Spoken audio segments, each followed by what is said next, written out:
All right, welcome everybody to episode number 31 of Can We Make Impact Wrestling, the best promotion in Total Extreme Wrestling 2013. We are also in this episode going to talk about 2006 Bound for Glory, and you know, it was the first TNA event, pay-per-view event, outside of either Nashville, Tennessee, or Orlando, Florida, since June of 2002, which were the first two of the weekly pay-per-views, and those were held in Alabama, at Huntsville, Alabama. The Bound for Glory pay-per-view in 2006 was held in the CompuWare Sports Arena in Plymouth Township. The CompuWare Sports Arena, for those of you who aren't from the area, I don't live too far away, but I live about an hour or so away from there. And it was originally owned by Peter Carmanos, who made it the home of the Detroit Whalers, who left Oak Park and the Palace and went out to Plymouth and were renamed the Plymouth Whalers for the Ontario Hockey League. If you play like NHL hockey games, or you follow minor league hockey at all, you're familiar with the Plymouth Whalers, who existed until 2015, and then the franchise moved to Flint to become the Flint Firebirds. Very disappointed. I did get to see one of the final Plymouth Whalers games in that arena with one of my good friend Chris, and it's a really cool arena. It is what it is. It's a minor league hockey arena. It was also home to the Detroit Rockers when there was an indoor soccer league / team. It was home to the Detroit Ignition in sort of a rebooted indoor soccer league. It was home to the Detroit Waza, which was a second tier indoor soccer league team, and it is now home to the USA Hockey National Team Development Program, and it is now named the USA Hockey Arena, and so all of the developmental program players that you see now come through the CompuWare Arena. Peter Carmanos, by the way, who was the president of CompuWare and owned the Plymouth Whalers, he also was a he also owned the Hartford Whalers for a little while. Then they moved to Raleigh, North Carolina. And so the name Peter Carmanos in the New England area, not exactly going to be met with high praise. And I believe they also own the arena that the Hurricanes play in. They own the Hurricanes minor league affiliate, the Florida Everblades, and their arena. And Pete Carmanos Jr. is he actually did a lot for the Plymouth area and donated a lot of money to local youth hockey programs. The Michigan Cancer Foundation is named after his wife, his first wife, Barbara, who passed away in the 80s from breast cancer. And, so he's done a lot of good things in the Michigan area. So it depends on what part of the country you're standing in as to whether or not, you hold Pete Carmanos in high regard. I personally, I didn't know the guy, obviously, but he he did a lot for the community over on the east side of the state, and he brought a lot of happy people. A lot of great memories with the Junior Red Wings and the Detroit Whalers and the Plymouth Whalers and all of that. Um, so I was a little disappointed when he sold the team and they moved to Flint. I loved the Hartford Whalers as a kid, and it had nothing to do with the Carmanos connection to the team. I just loved the team. I was a huge Pat Verbeek fan for some reason. But I'm getting way off track here because we're supposed to be talking about pro wrestling. And so that's what we're going to do. So we're picking up where we left off. We've got TV to talk about here, 6 days away. I went through my short list and kind of cleaned it up. I took out some of the names that were on here that we've already signed. So these are just names that we're keeping an eye on. I also utilized my short list to make some developmental offers to some talent and start to try to utilize our developmental territories that we have and get some good use out of them. So, of course, we have our main roster negotiations with Nick Jackson, but we have developmental offers out to Daichi Hashimoto, Jack Sexsmith, Jordan Devlin, Joseph Connors, Mark Haskins, Rhea O'Reilly, and Zach Gibson.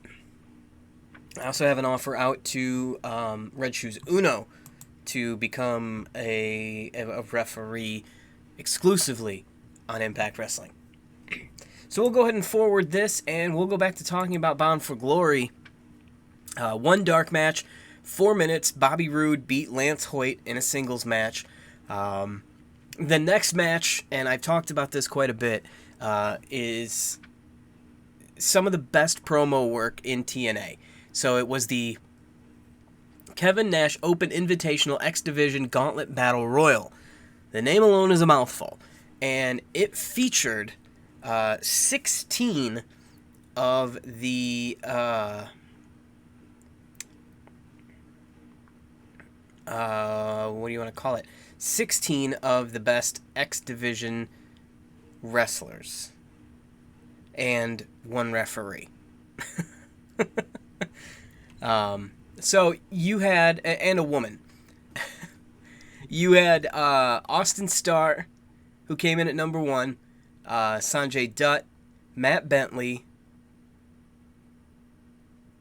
Jay Lethal, A1, Zach Gowen, Kazarian, Sorelda, the only woman in the match, Shark Boy, Alex Shelley, D-Ray 3000, Johnny Devine, Elix Skipper, Short Sleeve Samson, who was a micro wrestler.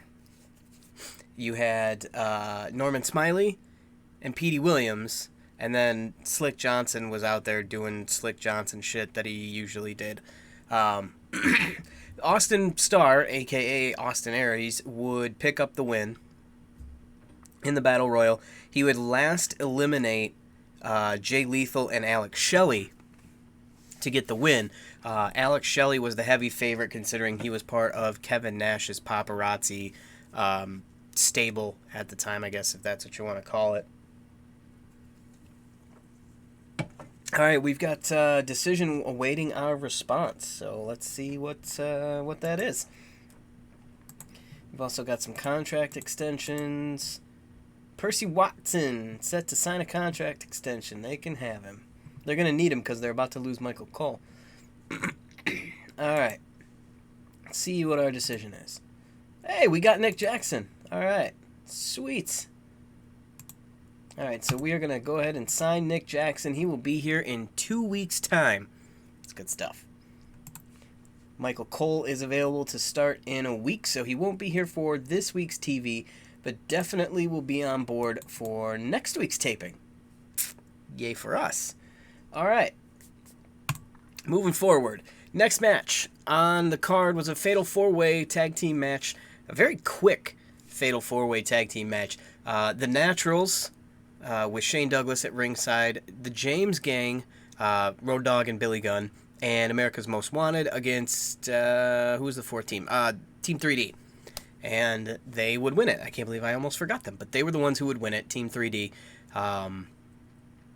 would defeat all of them.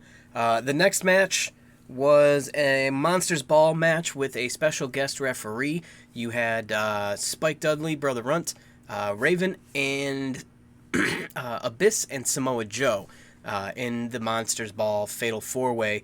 Jake Roberts would serve as the special guest referee. And Jake did not look good, unfortunately. And it's sad because this really, Jake had his demons. Jake, had all of that. And, this time he was just kind of a shell of himself, could barely move.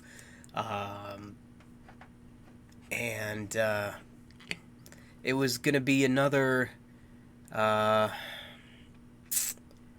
I want to say probably 6 years or so before Jake would really start to get his life back together with the help of DDP. But he was here. He did his job. Samoa Joe got the win in the Monsters Ball match, which set up the first of quite a few gimmick matches at Bound for Glory. The next match on the card was also a gimmick match, a loser gets fired match between Eric Young and Larry Zbyszko for some reason. 3.5 minutes, Eric Young picked up the win, Larry Zbyszko got fired. I don't recall what the hell was going on with this match. It is what it is. I don't know. Alright. So we'll get to more decisions awaiting our response. Looks like there were lots of shows happening last night. And we've got some developmental people that should be signing with us. Daichi Hashimoto. Let's send him to 5-star. Red Shoes. Red Shoes will be joining us in a week's time. I love Red Shoes Uno as a referee. Dude's awesome. Mark Haskins. Let's send him to All-Star. And we'll send Rhea O'Reilly to 5-star. Okay, so we've still got 4 more people left. Red Shoes will be here in a week, and we can get moving. All right, next on the card, X Division Championship. Singles match, straight up, no gimmicks. 13-minute match. The champion going into this one was Senshi, a.k.a. Low Ki. And he would lose the title to Chris Sabin. Up next, one of the matches that I was not a fan of. It was clunky, it was slow. It was 14 minutes of a street fight.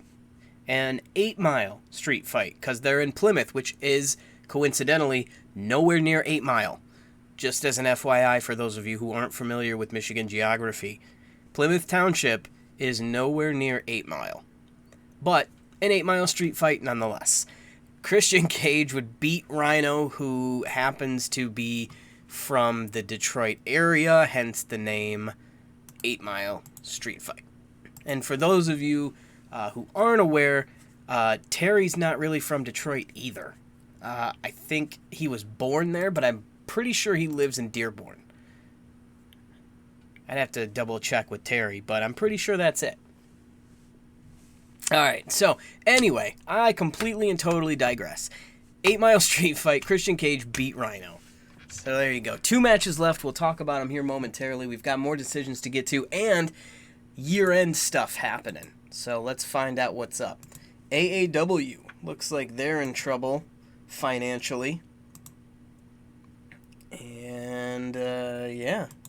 I could see us taking this on as a developmental territory, but don't want to be bought out yet. So we'll keep rolling with the punches. Marty Asami is back with New Japan, which is good because they're about to lose Red Shoes. Tables, ladders, and chairs was good. All right, let's see. Let's get to our referee of the year, Nick Patrick.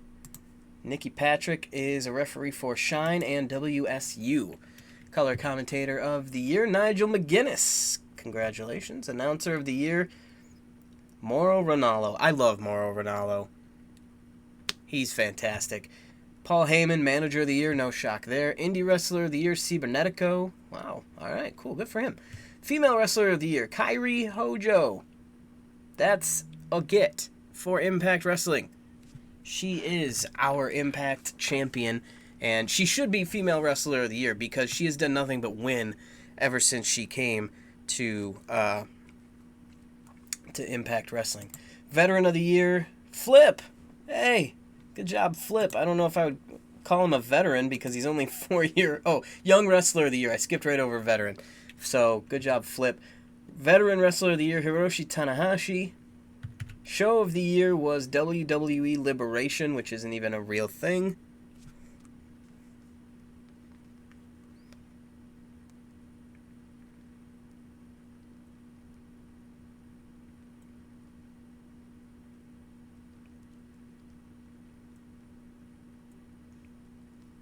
Alright, Match of the Year. AJ Styles defeated Samoa Joe. Okay, yeah, I'll take that. That seems realistic. Team of the Year, the Lucha Bros. Yeah, they had a great year. Really great year. Company of the Year, WWE. Fair enough. And our Wrestler of the Year, AJ Styles. Alright, so pretty realistic. We've got some decisions to get to. The other four of our developmental signees will head off with Jack Sexsmith, Jordan Devlin, and I'm just kind of alternating these guys back and forth with the developmental territories that they go to. And Zach Gibson. Alright, so there we go. That adds to our developmental roster, so you can see there. And we've got it pretty well split up between the two. And we're 3 days away from TV. 2 matches to get to. Another incredible match was next on the card. The 15-minute 6 Sides of Steel match for the NWA World Tag Team Championships. Now, this storyline, I've been raving about it for the last 2.5, 3 episodes. LAX and Christopher Daniels, AJ Styles, these two teams have not only traded the titles back and forth, but they have gone to all-out war. It has been physical, it's been brutal, it's been just violent, but it told a great story. And that, you have to credit to guys like Conan and AJ and Chris Daniels and, the LAX team. Really, everybody involved in that storyline was just top shelf. LAX would pick up the win in the match, and it was a just unbelievably beautiful match. If you have an opportunity to watch it, I highly recommend it. Alright, we've got one more match to go on Bound for Glory 2006. Not much happening here. Not much happening for us either. So we will head to the next day and we'll talk about the final match, the main event of TNA Bound for Glory 2006. It would be the NWA World Heavyweight Championship title versus career match between the champion Jeff Jarrett and Sting, and as the special outside enforcer, the pay-per-view debut of Kurt Angle. Kurt would leave the WWE in late-ish 2000, or well, I guess it would be more mid-2006, I guess you would call it. Kurt, not a fan of wanting to go to ECW. He lost to Rob Van Dam in a ECW championship match, and then he kind of was off and on. Granted his release in August. He took some time off, got healthy, and then his last match on ECW, he had a dusty finish with Sabu. And then after that, he would come along to Impact and join the club and make his pay-per-view debut, not his in-ring debut, at this show. And with that, he would make sure that things were on the up and up in the Jeff Jarrett Sting match, and Sting had said he would retire if he didn't beat Jeff Jarrett for the title, so you can kind of guess where this one was going. Sting would win the NWA World Heavyweight Championship and become... I think this might be the record for the longest time between NWA Championship reigns, Sting's, between his first one and his next one. Because there was a time there where WCW had split off from the NWA.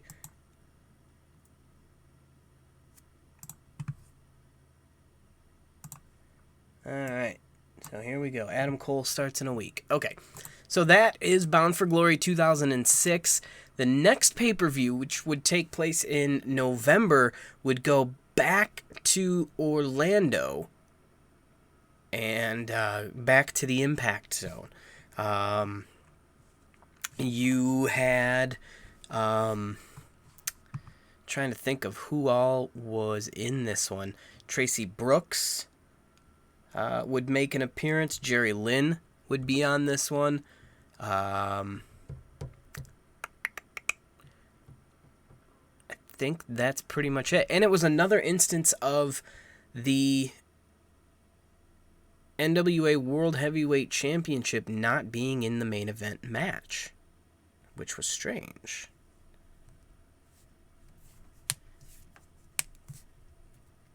So, we'll talk more about that in the next episode. A lot of retirements happening.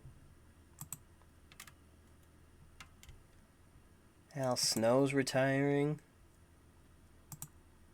Jado is retiring. Oh no, he's just not gonna re-sign in New Japan. Huh. God, Jado's 51? That's crazy. He doesn't look 51, I'll tell you that. Charles Robinson has been offered a contract extension. You know what? I kind of want him to jump on board as a referee for me. 34.80, 3 years, 20% per pay-per-view. Well, I'm not going to give you a bonus per pay-per-view. You're a ref. But I will give you a giant pile of money, which I am happy to do for good referees. All right. Impact Wrestling, tonight's TV taping. We got it. We're ready to go. And as I grab my notes from our last interaction, we find that we have 3 of our championship matches ready to go for our next pay-per-view. And this TV taping would be at Merlot Field, where we've been before, the University of Portland Soccer Stadium. Makoto and Cherry don't like each other. Okay, well, that's good news. Can't wait for that to blow up in my locker room. But if you remember, we bought out Ice Ribbon, and it gave us some new blood in the women's division to work with Kairi Sane, who does not have an opponent yet for our next pay-per-view.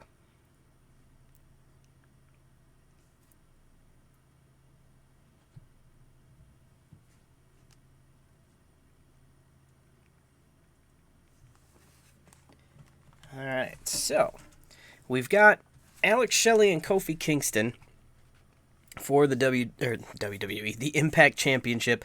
Marty Scurll and Bobby Fish for the X Division title. The Lucha Bros against the Gorillas for the Tag Team Championships. Alex Shelley, of course, is going to cash in his Impact Grand Championship. So we're going to shake things up a little bit here and kind of keep our matches fresh as we go on. And we're going to start with Alex Shelley taking on Phoenix. Going to shake up all of our champions since they're pretty much set.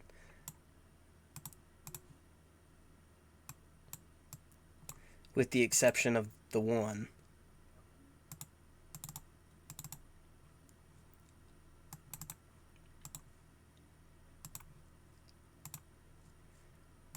Alright, next up we're going to do Marty Skrull versus Pentagon Jr. I like that one.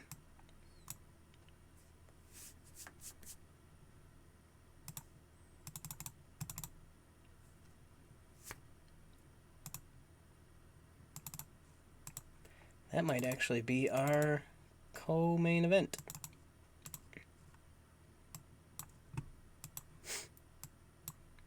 Oops. There we go. Okay, next up, we will do a fatal four-way between the Gorillas, Kofi, and Bobby Fish.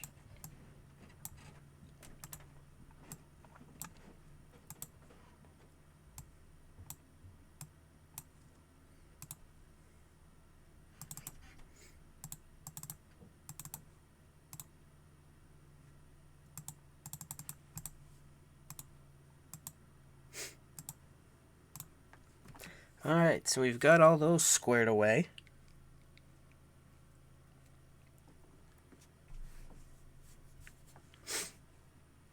We have a really cool triple threat match planned between Flip Gordon, Johnny Impact, and Ricochet. And I'm going to do a 3-on-3 match with Flip Gordon, Johnny Impact, and Ricochet against TJP,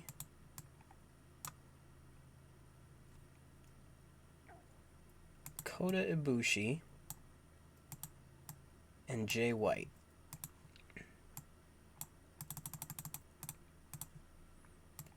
We'll see how that one turns out.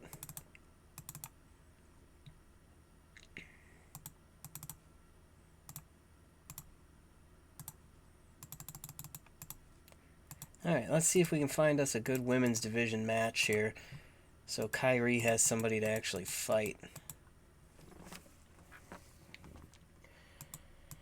Alright, Kairi Sane against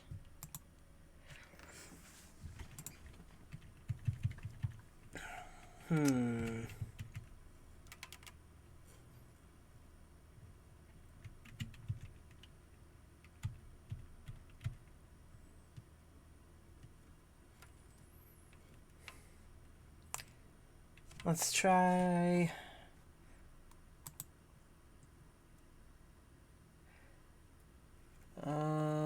let's go with decisions.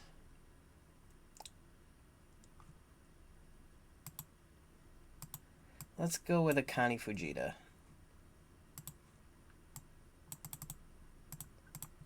Somebody has got to be able to beat Kairi Sane, right?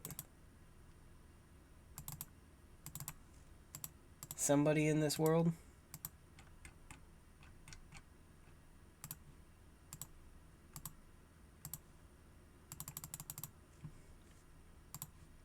Okay. So there we go. We've got some matches set up here. Eli Drake needs somebody to fight. Wonder if he's gone up with... Man, let's put him with Jay Lethal. Wow, they fought a lot. Holy crap.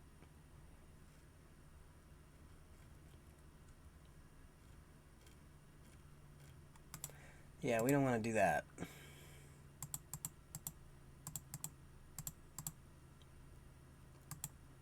Let's go EC3 and Jay Lethal.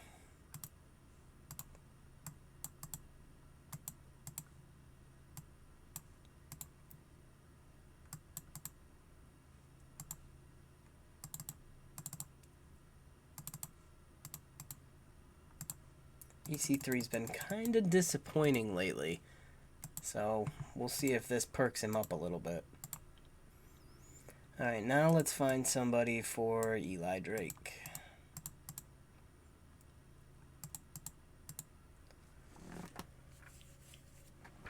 How about Dalton Castle? Yeah, they haven't fought since August one-on-one, so I like that.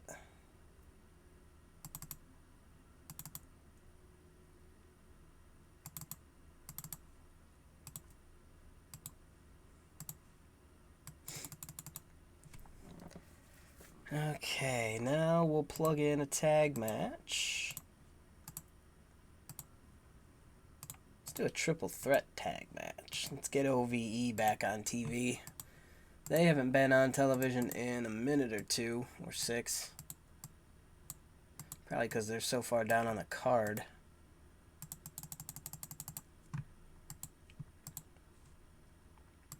But we'll get them.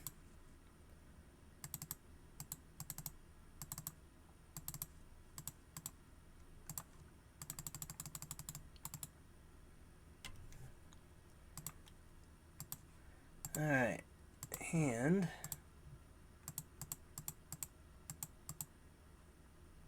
got Jake Hager. I would like to see Jake Hager and Will Ospreay go. But that would be a pretty interesting fight. Jake's pretty technically sound, and Ospreay is just all kinds of ridiculously gifted.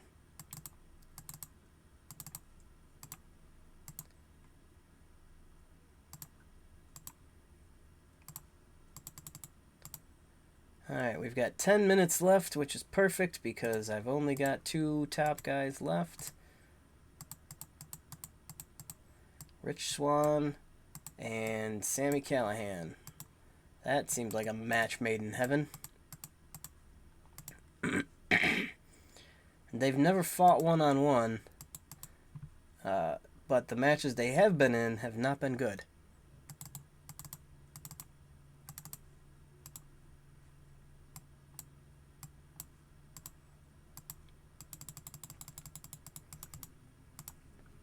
Okay, here we go. 10 segments. We're ready to rock and roll. Wow, great match between those 6. As usual, they've been putting on great matches for a while now, so good for them. EC3 Jay Lethal's pretty solid. Rich Swann and Sami Callihan, not too bad when those two get together by themselves. Kairi and Akane Fujita did not really go all that great, so we'll go back to the drawing board for Kairi. There's a top shelf matchup right there between those 3 teams. The battle of the brothers, really. You've got the Coffees, you've got OVE, and you've got the Briscoes.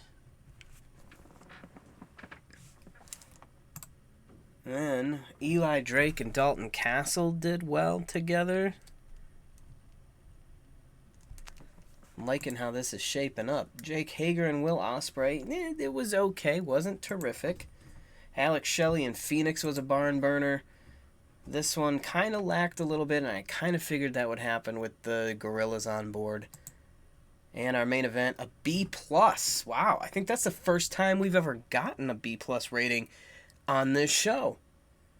Marty Scurll and Pentagon put on a B+ match, and that will give us a B+ overall rating for the show. So I have a feeling this is going to turn out to be pretty good. 21 regions, we increased our popularity. Tamatonga was slightly overused. We kind of saw that one coming. Alright, so let's check our ratings and get ready to wrap this episode up here.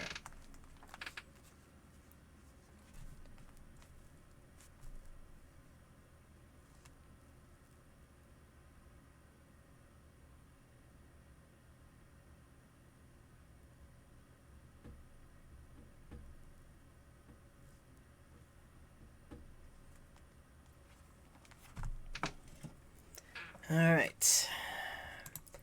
Let's see what they say. Show was excellent. All right. Oh, shit.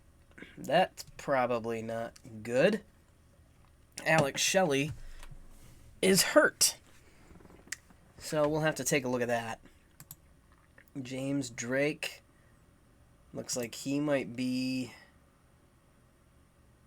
in consideration for re-signing. And I'm going to try and steal him from my developmental territory. Hayashi was fired by Rina. They also fired Hiro Nagahama. Let's see if we can get her into our developmental program. Mayu Iwatani fired from JWP. Momo Watanabe was fired. Ayayuki was fired. Yuna Manase was fired. Aishimizu was fired. Wow. Jonathan Gresham. Mid-Carter with Ring of Honor. I wonder if he'd be interested in a developmental deal. We'll see what he says. Aria Saki Akai. Hyber Misao.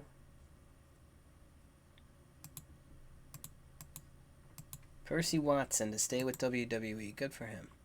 Alright, here we go. Charles Robinson. Rival update. 38-30 for 4 years. I'll give him 4 years. I guess I'll give him a pay-per-view bonus. Whatever. It's Charles Robinson, for God's sake. Alright.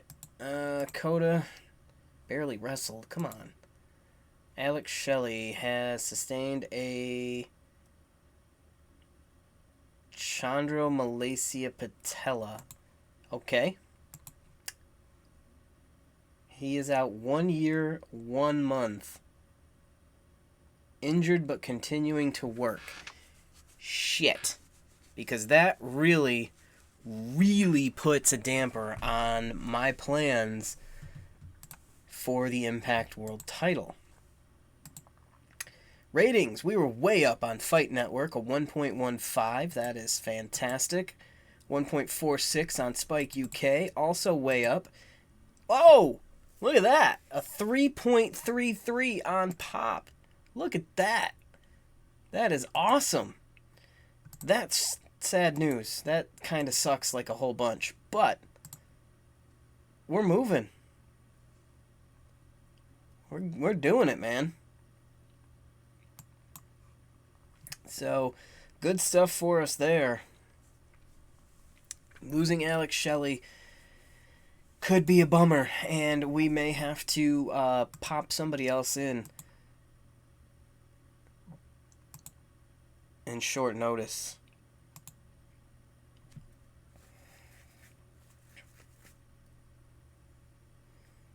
Vikas Kumar. You know what really kind of pisses me off is that all of these are hidden gems, yet they were all here and didn't do shit. So I don't know what to tell you. Alright, but good stuff. We took a huge loss in December too, by the way. But we're alright. I mean, we're investing in the company and that's what counts. Michael Cole starts tomorrow. We'll be back. Episode 32.